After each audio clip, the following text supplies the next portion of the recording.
Mashiach is not a popularity contest. Could the Rebbe be Mashiach? That's the question. The answer is possibly. He checks in all boxes. Now, the big argument here is, well, he died. But he died. Now, that's a very, very interesting position. Why? We read before in the Rambam that Bar Koziba, they thought he was Mashiach, and Rabbi Kiva, of all people. But he was killed.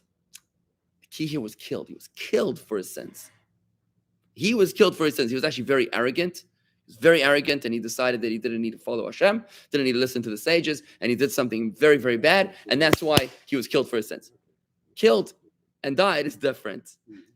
There's a misconception amongst the Jewish community that if Mashiach dies, if the person dies, it can't be Mashiach. Why?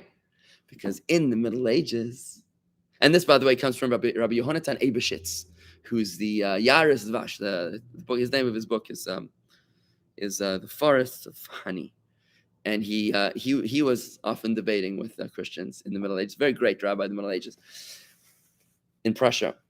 So he writes in his book, that the belief that Mashiach, that a person who dies can't be Mashiach, is a huge misconception.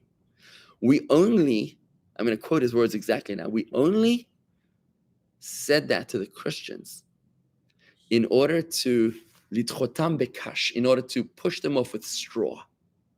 We said that because they would ask us, why can't Jesus be the Messiah? And we would say, because he died.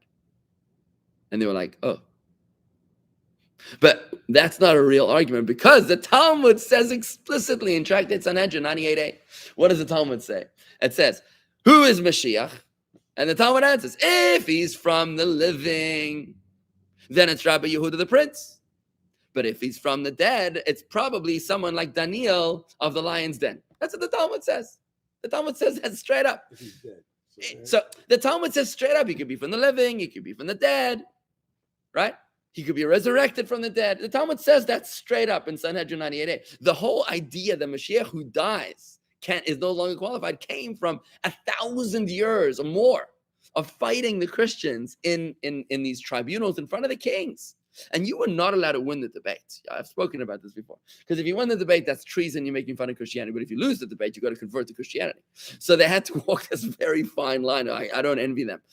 But back to our question. A candidate for the Mashiach who dies doesn't mean that he's no longer the Mashiach, right? And therefore, I want to say this in closing. Miracles of Mashiach. I want to say this. If you ask me who's a candidate to be Mashiach today, it's very hard to find a candidate today for the Mashiach. It's very, very hard.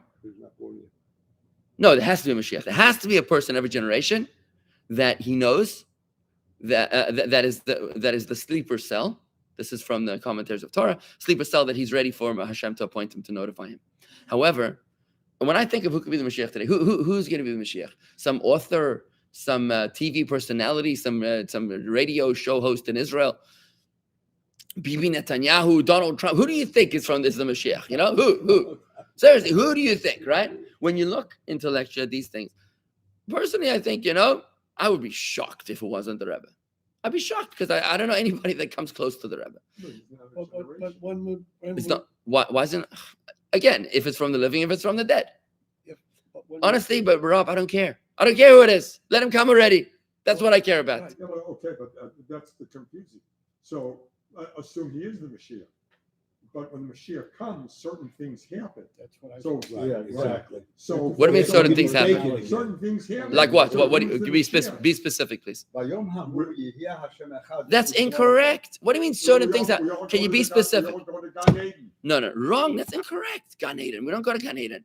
Gan Eden is a waiting room for the souls of the deceased to wait for the resurrection. But we have to learn about this. And I'm sorry for being a little frustrated. I'm sorry if whatever. Let me just explain. Certain things need to happen is not correct. Maimonides said so explicitly.